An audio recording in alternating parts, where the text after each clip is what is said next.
I got all I want, and I got all I need, and I got everything. I got you and me. All I want, I got all I need. I have continued to think a lot about marriage over the course of the last couple of months. And even though we have not been on air very often or very much, marriage is always on my mind. It's in my work. It's at my house. And I do love it. I think it is one of the most amazing gifts that we have. And so we're going to keep talking about it. And today we're going to talk about, I don't like that segue. Let's move on. There are a lot of different kinds of marriages.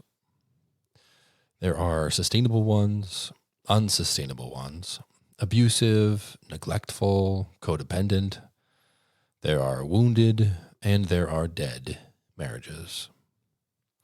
We have all of these different kinds or types of marriage, and yet it strikes and kind of bothers me that we only have one label or word for marriage, when there seems to be so many different kinds.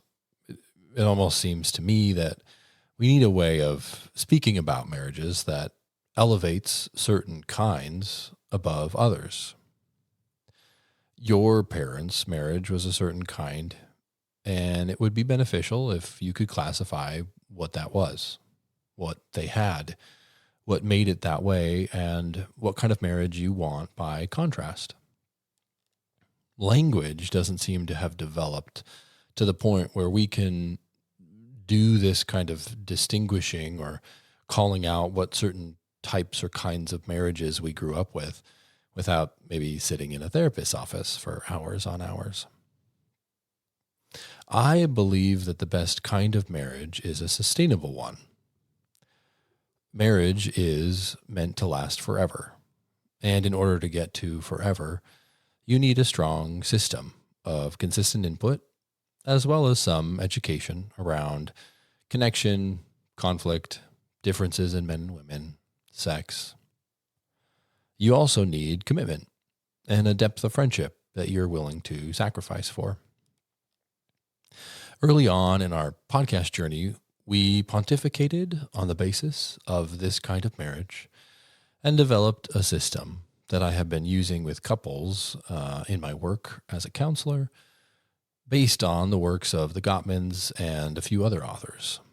And if you're interested in reading any of those things, I think you can find most of their books in the show notes, as well as a few other add-on books. So we are going to call the sustainable system kind of marriage, that version of marriage, we're going to kind of classify it as a golden marriage, as it has been refined by fire and suffering, and yet it wills itself forward. It is a precious thing, and it is treated as a precious thing by those who live inside it. Golden is the standard of marriage that we should all strive for.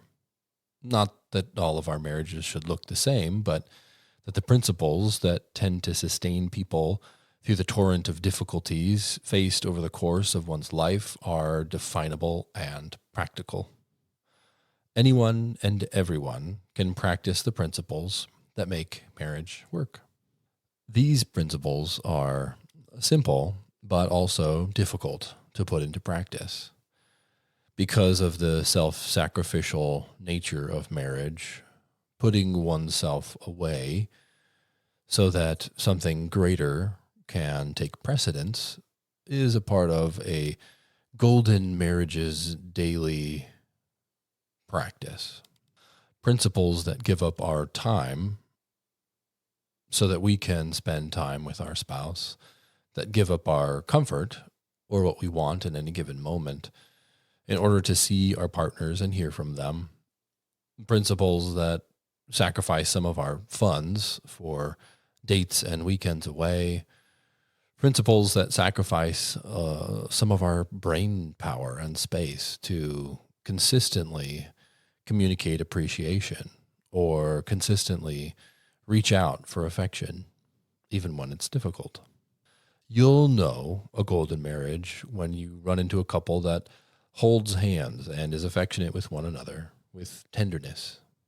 Maybe that speaks highly of one another when in public, or that seems to want to be around one another consistently. You'll know a golden marriage when you run into a couple that seems to want to spend a lot of time together, and that friendship remains over many years. You may find a golden couple, a golden marriage that makes time for each other and their dreams throughout their seasons, dates regularly, is warm and forgiving. Looking at Becca and I can immediately tell you that we have some work to do together to achieve a golden kind of marriage. Both of us have grown heaps, leaps, bounds since we became one. Both of us have changed and refined. Both of us are completely exhausted and broken, and we need lots of extra rest and extra grace every day. One of my favorite parts of my job is getting to equip married people, old and young, to sustain and enrich their relationship. Watching couples transform over the course of 9 to 12 months is both a pleasure and a joy. And watching them take hold of their marriage and improve it slowly and sweetly is a primary aim and seems to elevate all of us and provide so much hope for their future. And honestly, just by watching them grow and learn and change, my future as well. If you want a golden marriage, maybe check out some of our earlier episodes. Pick up a book on marriage like 7 Principles That Make Marriage Work. Listen to our episode 52, where we break down the sustainable systems model for marriage that acts as a sort of roadmap for getting couples more deeply connected and sustained.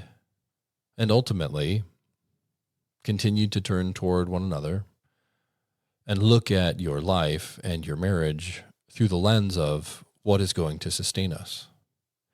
And in fact, what may be getting in the way of us being sustained in our friendship and relationship. Next week, we're most likely going to talk about another kind of marriage, and so we can distinguish golden marriages versus or based on or kind of put up against other kinds. For Becca and I believe we will always be learning and growing in our marriage, and I don't expect that we will arrive very soon. But we are going to continue to strive for creating that golden marriage, not only for us, but also as a representative model for our children. And my hope is that would continue on down the line, that they would create a long line of marriages that will sustain themselves, and that our family tree will continue to grow from this point on in a healthy, connected, sustained manner. And that by doing that, we will be rewriting a lot of the errors and failures and brokenness in our family system and passing down something new, knowing that we aren't passing down perfection, but that we are simply protecting them from one of the biggest and most destructive mistakes or dynamics that one may face, which is the ending of a marriage with potential.